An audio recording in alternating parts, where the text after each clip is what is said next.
Hey guys, welcome back to Visual Studio Code. So in today's video we will go through how to add video in HTML in Visual Studio Code.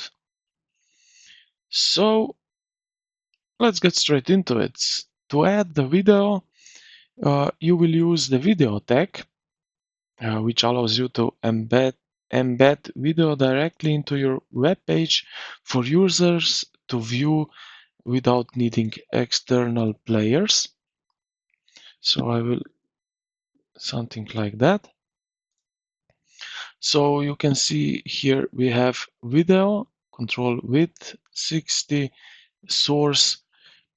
Now this video tag supports multiple formats like MP4, WebM, and OGG. You can include attributes such as a control, autoplay, and loop to enhance the user experience.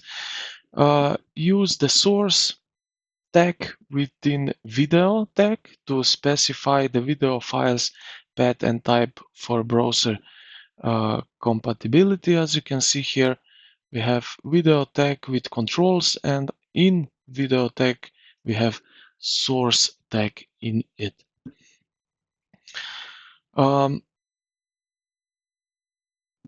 Now if we run this thing, it will show up something like that.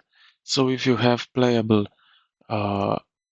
video, you would be able to play it right here.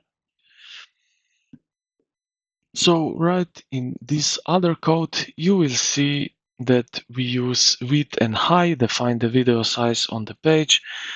Also controls that adds playback control, video source, and so on. I will run this thing that you can see. Now you see how it looks.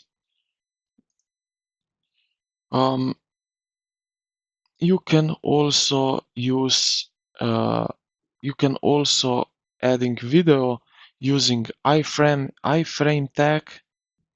So it's something like that,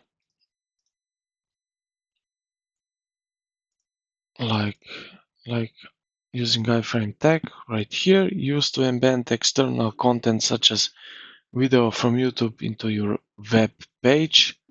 This is one thing that you can do. So I hope that you now find out how to add video to HTML in your Visual Studio Code. So I hope this video helped you out. If you did, consider to like and subscribe to the channel. Thank you for watching, and I will see you in the next one.